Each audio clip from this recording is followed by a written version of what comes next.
এরে আল্লাহর বান্দারা, রহমতের নবী আমার মক্কা নগরীতে আসছেন এমন এক সময় মানুষগুলো চরিত্রহীন, চূড়ান্ত খারাপ, কন্যাদের পছন্দ করে না। কেমন খারাপ যে আপন বাবা হইয়া আপন কন্যাটারে পাথর চাপা দিয়ে মেরে ফেলে। পাথর চাপা দেয়, পাথরের ভেতর থেকে আব্বু আব্বু ডাক আসতেছে, বাবায় শুনতেছে, তারপর মারে। বর্তমানেও কিছু কুলাঙ্গারের বাচ্চা আছে এই জমিনে, বর্তমানে কিছু কুলাঙ্গার, এরা কন্যা পছন্দ করে না। যদি কন্যা হয় রাগ করে বউয়ের সাথে কথাই বলে না।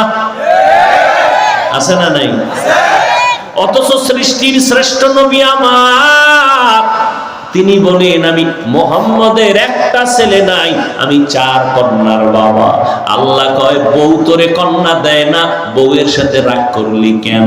বরং বউ তোর আমানতটা যে বহন করছে, কত রাত ঘুমাইতে পারে নাই, খাইতে পারে নাই, বাচ্চা পেটে নিয়া। ঠিক নি? প্রসব বেদনায় কান্নার আওয়াজ, এতটা জীবনে আমার আম্মা জানের আওয়াজ বাইরে শুনে না। কিন্তু আমি যেদিন দুনিয়াতে আসবো, আম্মা জানের এমন চিৎকার পাশের বাড়ির মানুষ ঘুমাইতে পারে না।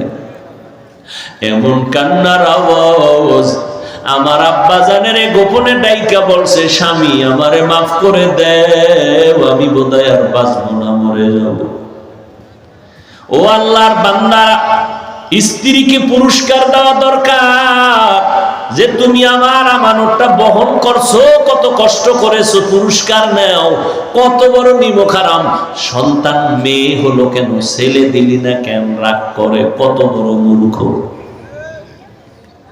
অথচ আম্মা জানের প্রসব বেদনা এত কষ্ট, এর শোধ তুমি কি হাদিয়া দিয়া করবা? জমিনটা দিলেও হবে না রে বাবা। কতটা কষ্ট। আম্মাজান পাগলনির মতো হয়ে গেছে আবার দুনিয়াতে আসার পরে। আমাদের লালন পালন করার ক্ষেত্রে কত কষ্ট আম্মা করলেন। জীবনের মূল কষ্ট মায়ের প্রসব বেদনা,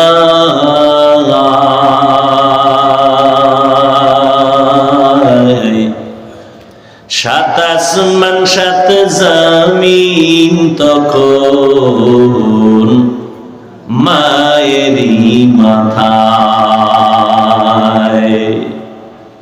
জীবনের মূল কষ্ট মায়ের প্রসব বেদনা, 7 আসমান 7 জমিন তখন মায়েরই মাথায়। আমার সুন্দর মুখ দেখে মায়ের, আমার সুন্দর মুখ দেখে মায়ের, ব্যথা যায় দেখাইয়া। ও আমার প্রাণের মা, মা গো মা, কোথায় গেলে মোরে ছাড়িয়া? জনম দুঃখী ইয়তীম আমি, চাই না কেহ ফিরিয়া।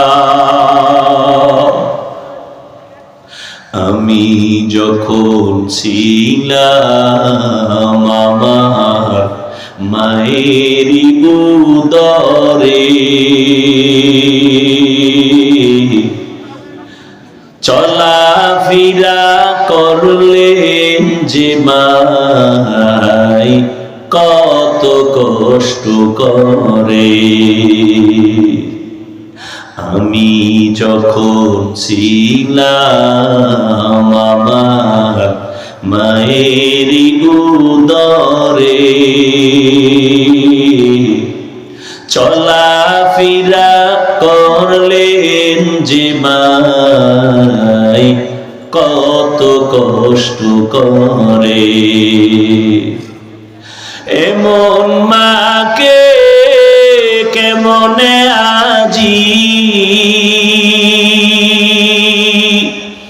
এমন মাকে কেমনে আজি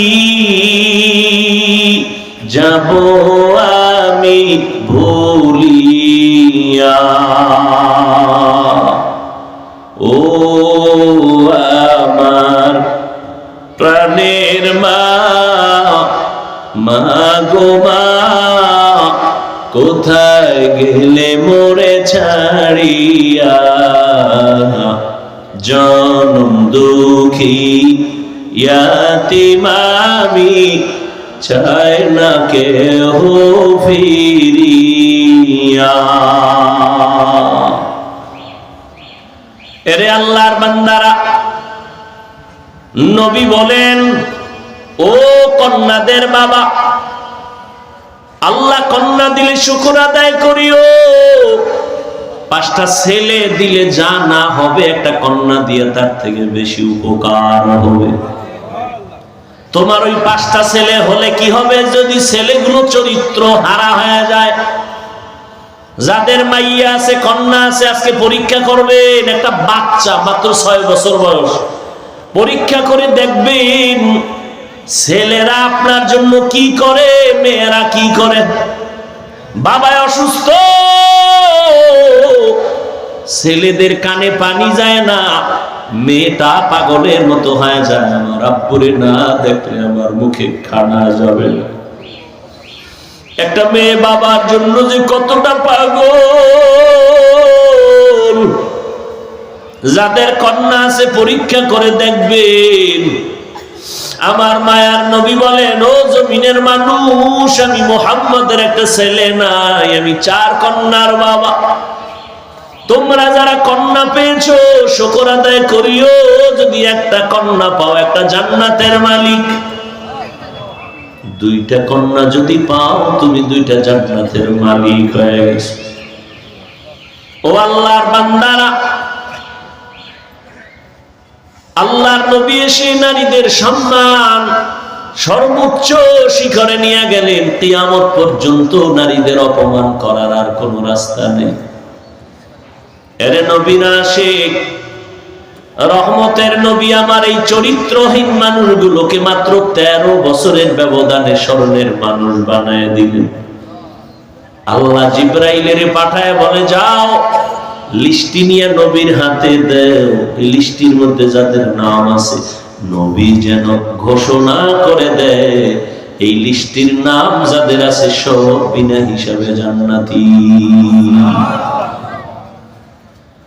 চরিত্রহীন মানুষগুলোকে নবী মাত্র 13 বছরের ব্যবধানে স্বর্ণের মানুষ বানায় দিলেন। এমন তারা দামি যে কিয়ামত পর্যন্ত আনেওয়ালা উম্মতের জন্য এরা হলো উম্মতের ঈমানের আদর্শের মাপকাঠি। আমিনু কামা আমানান নাস। তোমাদের ঈমান সঠিক না বেঠিক, সাহাবীদের ঈমানের স্কেল লাগাইয়া তারপরে মাপ দাও। কত দাম! কিন্তু অল্প টাইম, মাত্র 13 বছর মক্কার মানুষগুলোকে নবী লাইনে নিয়ে আসলেন। একটা গালিও দেন না, একটা মিথ্যাও বলেন না, চোখ গরম করে তাকান নাই, গালির জবাব দেন নাই। ওই রহমতের নবীর আদর্শের মালাটা গলায় লাগাও রে যুবক। তোমার মতো যুবক স্কুল কলেজে পড়িয়াও তো তাকায় দেখো, অনেক আল্লাহর বান্দা আছে জীবনে মাদ্রাসায় পড়ে নাই, জেনারেল লাইনে পড়ে, কিন্তু এক বেলার নামাজও তারা বাদ দেয় না। কি নাই? তোমার বিবেকটাকে জিজ্ঞাসা করো, তুমি কেন পারো না রে বাবা? তোমরা কেন নামাজ পড়ো না? তাবলীগওয়ালারা তোমাদের পেছনে দৌড়ায়, পীর সাহেবরা দৌড়ায়, বক্তারা দৌড়ায়, কুত্তার মতো দৌড়ায়, এত মেহনত করে, পাও ধইরা বুঝায় নামাজ পড়ো, কেন পড়ো না? কোরআন কি মিথ্যা মনে করেছো? তাহলে একটা প্রমাণ বের করে দাও। এখন দাড়িটা কেটে ফেলবো, প্যান্ট শার্ট টাই লাগায়া আল্লাহর বিরুদ্ধে রাস্তায় স্লোগান দিব, একটা ভুল পারলে কোরআন থেকে বের করে দাও। আর যদি বলো না সঠিক কোনো ভুল নাই, তাহলে পায়ে হাত রেখে বলছি, যদি বলো নিচে নেমে পাও ধরলে তুমি রাজি হবা নবীর আদর্শ মানতে, বলো আমি নিচে নেমে আসি, পাও ধরে বলি। আর নবীরে কাঁদায়ও না, মা বাবার দোয়া নিয়া পেছনে যত অপরাধ করেছো তওবা করে আগাও, আল্লাহর কাছে তওবা করো, মনে মনে বলো হে আল্লাহ জীবনে কত অন্যায় করেছি, আজ থেকে আর কোনোদিন মা বাবারে কষ্ট দিয়া বরদোয়া নিব না। উলামায়ে কেরামের পরামর্শ নিয়া নবীর তরিকা অনুযায়ী জীবন চালাবো। চাকরি ব্যবসা যাই করো, নবীর মোহাব্বতে 5 বেলার নামাজ আল্লাহর জন্য পড়িও রে বাবা, আল্লাহর মোহাব্বত নিয়ে চলবা। আল্লাহ পাক রব্বুল আলামিন সবাইকে গুনাহমুক্ত হইয়া মা বাবার দোয়া নিয়া উলামায়ে কেরামের পরামর্শে নবীর তরিকা মেনে চলার সবাইকে তৌফিক দান করেন, আমিন।